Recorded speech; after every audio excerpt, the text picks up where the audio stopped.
देखिए, जहाँ तक इमरान खान साहब की रिहाई की बात है, देखिए मुझे नहीं पता वो कब रिहा होंगे। रमज़ान का बाबरकत महीना है। एज ए इंसान उनकी सेहतियाबी के लिए, उनकी तंदुरुस्ती के लिए और इमरान खान की बड़ी उम्र के लिए मैं दुआगो हूँ कि अल्लाह ताला उनको लंबी उम्र दे, सेहत दे, तंदुरुस्ती दे, जो उनके आँख का मसला है वो भी हल हो जाए और जो भी उनके मसाइल हैं वो हल हो जाए। जहाँ तक उनकी रिहाई की आपने बात की, देखिए रिहाई उनके अपने हाथ में है और रवैयों पर है। एक तो जो पीटीआई के अंदर सब अभी तक रेस में है कि जी कौन आगे जाए, वो लीडरशिप की रिहाई पे फोकस कम है। हर कोई अपनी इंटरव्यूज़ में और अडियाला के बाहर सबको पता है कुछ नहीं होना, मुलाकात नहीं होनी, रोज़ाना वहाँ पे तमाशे लगाना, वो कर उनका अपना ज़ाती मसला है, उस पर मैं कुछ नहीं कह सकता। लेकिन बेहतर है कि वो लोग फोकस रहें उनकी रिहाई के लिए।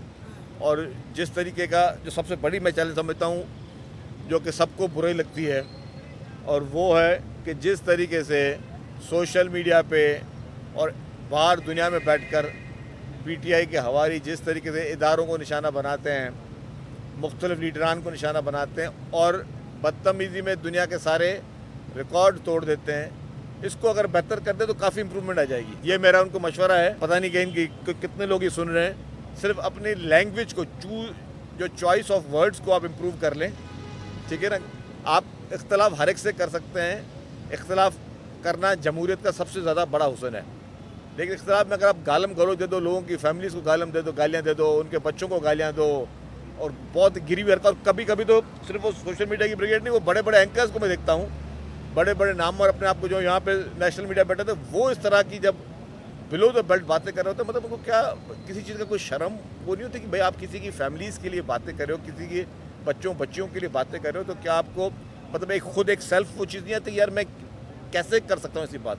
मैं एक तो सोच कैसे सकता हूँ, चलो अगर उस तरह की गिरी हुई सोच है भी सही, तो आप कह कैसे सकते हैं पब्लिक के लिए। तो मतलब ये गंदी सोच की अक्कासी, थोड़ा इसको अगर इम्प्रूव कर लें, थोड़ा मैं कहता हूँ, तो इनकी काफ़ी मसाइल हल हो जाएंगे। जहाँ तक चॉइस ऑफ वर्ड्स की बात है, वो लैंग्वेज जो है ना वो अपने हाथ में। अब मैं भी आप बात कर रहा हूँ ना, आप मेरे ख्याल से कोई ना कोई चैनल लाइव दिखा रहा होगा, हाँ, लेकिन अगर मैं कोई ऐसी बात बोल दूँ चॉइस ऑफ वर्ड पे ना, तो कितने लोगों के लिए एम्बैरेसमेंट होगी, उस चैनल के लिए भी एम्बैरेसमेंट होगी।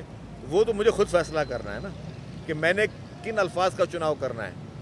तो पीटीआई का सोशल मीडिया का विंग या जो भी चीज़ें हैं, वो चॉइस ऑफ वर्ड्स पे मेरी बात होती है। भाई आप इख्तलाफ करें, आपको बुरा बोलना है, आप बुरा भला बोलें, लेकिन आप इखलाक से गिरी हुई हरकतें ना करें।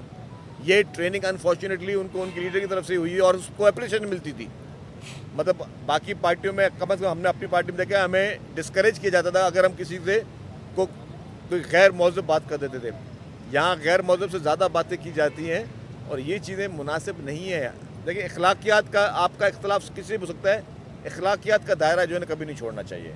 आप जितनी मुखालफत करें, जो चीज़ें करें, लेकिन आप अगर किसी को बिलो द बेल्ट बात करोगे तो मतलब आप अपने लिए लाइफ टाइम के लिए उसके जो है लिए आप चीज़ करोगे। मेरी गुजारिश होगी पीटीआई के तमाम लोगों से कि आप बिल्कुल आपको अपने इख्तलाफ रखें, अपने लीडर के साथ मोहब्बत करें, उनकी रिहाई के लिए कोशिश करनी है आप कोशिश करें, लेकिन उस सिलसिले में आप लोगों को जो है ना गालम गलौज जो है वो ना करें।